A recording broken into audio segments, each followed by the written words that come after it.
Doctor இந்த எலெக்ஷனுடைய colour வழக்கத்திற்கு மாறாக மாறிக்கிட்டு இருக்குங்களா டாக்டர்? இது கண்டிப்பாங்க.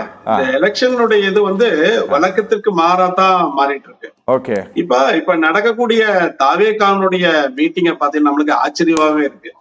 ஏன்னா ஒவ்வொரு மீட்டிங்லயும் பாத்தீங்கன்னா ஒரு 10,000 பேர் வருவாங்க, அவ்வளவுதான். ஆனா 10,000 பேர் வரக்கூடிய ஒவ்வொரு மீட்டிங்லயும் ஏதாவது ஒரு பிரச்சனை, கலவரம், ஏதாவது ஒரு பிரச்சனை தான் நடந்துகிட்டே இருக்குது. அப்படின்னா இது உண்மையாலுமே நடக்குதா, நடக்கப்படுறமான செட்டிங்காவும் தெரியல. இது ஒரு விதமான ஒரு எண்ணம். ரெண்டாவது நம்ம வெங்கடேஷ் அவர்கள் ஒரு நல்ல ஒரு உருட்டுனார். அதாவது எழுச்சி தமிழர் அவர்கள் தமிழக அரசியல்ல போட்டியிடுறது இந்த மாதிரி ஒரு சூழ்நிலைன்னு சொல்லிப்பட்டு அவர் ஒரு கருத்தில உருட்டினார். அவர் வந்ததற்கான முழு காரணமே அவருடைய காணொலியை சொல்லியிருக்கிறாரு. பிஜேபி என்கிற ஒரு கட்சி ஒரே ஓட்டுறீங்க, அந்த ஒரே ஒரு டைலாக் வச்சு ஒட்டுமொத்த அரசியலே ஓட்டுறீங்க. ஒட்டுமொத்த அரசியலே ஒத்த டைலாக் தானே. பிஜேபி பிஜேபி வராமையா இருக்கு. 21 ஸ்டேட்ல பிஜேபி இருக்கு சார். காமெடியா இருக்கு சார் நீங்க சொல்றது. சிரிப்பு தான் வருது. 21 ஸ்டேட்ல இருக்கிறோம் நாங்க. நீங்க சிரிப்பு வர மாதிரியே சொல்றீங்க. ஏதோ சீரியஸா சொல்லுங்க. இருட்டாதீங்கய்யா, பரவாயில்லையா, பரவாயில்ல. சிரிப்பு வருது சார். 21 ஸ்டேட்ல நாங்க இருக்கிறோம். பிஜேபி வந்துரும், பிஜேபி வந்துரும். டைம் இல்ல அவருக்கு ஒரு 2 நிமிஷம் கொடுங்க. ஒரு ரெண்டு நிமிஷத்துல முடிச்சிருங்க டாக்டர். நான் முடிக்கணும். சீக்கிரம் முடிச்சிருங்க. நான் என்ன சொல்ல பாருங்க. அதாவது எழுச்சி தமிழர் திருமாவளவன் ஏன் இந்த அரசுக்கு வருகிறேன் என்று தமிழக அரசு சொல்லக்கூடிய முக்கியமான காரணம், ஒரு முக்கியமான காரணத்துக்கு 2026க்கு பிறகு அரசியல் சூழ்நிலை என்பது மாறப்போகிறது.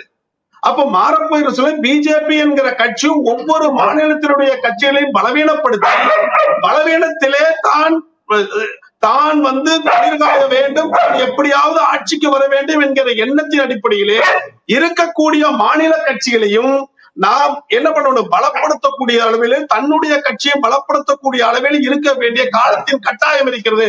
அதனால் தமிழக அரசியலுக்கு வருகிறேன் என்று தெளிவாக காட்டுகிறார். இது ரொம்ப முக்கியமான ஒரு கட்டமாக இருக்கிறது.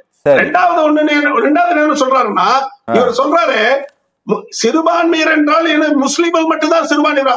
கிட்டத்தட்ட 13% விழுக்காடுகளை வைத்திருக்கக்கூடிய இந்திய அளவில் சிறுபான்மையர்கள்.